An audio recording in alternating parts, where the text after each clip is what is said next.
19তম শিক্ষক নিবন্ধন বিষয়ভিত্তিক গণিত এমসিকিউ পরীক্ষার প্রস্তুতির অংশ হিসাবে আজকে আমরা ভেক্টরের 5 নম্বর প্রশ্ন নিয়ে আলোচনা করব। এখানে কি বলা আছে, P vector dot Q vector সমান 4√3 এবং modulus P vector cross Q vector সমান 4 হলে পি ভেক্টর ও কিউ ভেক্টর দুটির মধ্যবর্তী কোণ কত।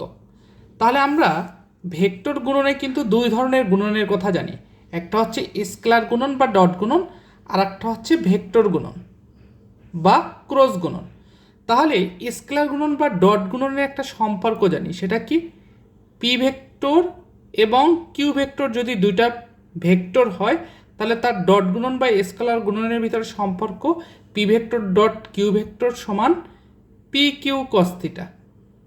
আর এই পি কিউ বলতে আসলে যেটা বোঝায় সেটা হচ্ছে পি ভেক্টরের মডুলাস মানে হচ্ছে পি এবং কিউ ভেক্টরের মডুলাস হচ্ছে শুধু কিউ।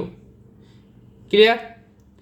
তাহলে আমরা এই যে এই অংশটুকুর মান দেওয়া আছে কত, 4√3, তার মানে আমরা কিন্তু পি ভেক্টর ডট কিউ ভেক্টরের মান এখানে আমরা কত পেয়েছি, 4√3। প্রশ্নে কিন্তু এটা উল্লেখ আছে। তাহলে P vector dot Q vector সমান কি, পি কিউ কস থিটা। তাহলে P vector dot Q vector পরিবর্তে কিন্তু আমরা পি কিউ কস থিটা লিখতে পারি। ঠিক আছে, ইকুয়াল 4√3। একইভাবে আমরা কিন্তু এই সূত্রটা জানি ক্রস গুণনের, modulus P vector cross Q vector সমান P Q sine theta. P Q কি, সাইন থিটা। তাহলে এইখানে কিন্তু আমাদের এই যে modulus P vector cross Q vector এটার মান কত, 4। তাহলে এইটার মান যদি 4 হয় তাহলে পি কিউ সাইন থিটার মানও কি হবে, 4 হবে, যেহেতু modulus P vector cross Q vector সমান কি, পি কিউ সাইন থিটা।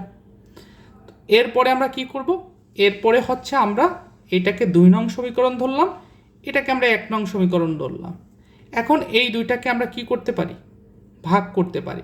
তাহলে 2 নং ভাগ 1 নং হতে পারে। তাহলে কি হবে বলুন তো, P Q sine theta divided by P Q cos theta equal 4 divided by 4√3। তাহলে 4 ক্যান্সেল, কাটা যায়। এখানে পি কিউ কাটা যায়। তাহলে সাইন থিটা বাই কি আসে, cos theta. Sine theta by cos theta মানে কি বলুন তো, ট্যান থিটা। ট্যান থিটা সমান 1/√3। তাহলে ট্যান কত ডিগ্রির মান, 1/√3, ট্যান 30 ডিগ্রির মান। তাহলে ট্যান থিটা সমান আমরা লিখতে পারি ট্যান 30 ডিগ্রি অর্থাৎ 30 degree. Tan tan cancel, theta সমান আমরা বলতে পারি 30 ডিগ্রি। তাহলে এই যে 30 ডিগ্রি, এই 30 ডিগ্রিটা হচ্ছে মূলত আমার পি ভেক্টর ও কিউ ভেক্টর এর মধ্যবর্তী কোণ। তাহলে দেখুন উত্তর কত, এই যে ক। আশা করি 5 নম্বর ম্যাথটা আপনাদের ক্লিয়ার। এ ধরনের ভিডিও পেতে আমাদের সাথেই যুক্ত থাকুন এবং আমাদের পেইড কোর্সে এনরোল করতে চাইলে স্ক্রিনে দেওয়া নাম্বারে আমাদের সাথে যোগাযোগ করতে পারেন। আজকে পর্যন্তই, আল্লাহ হাফেজ।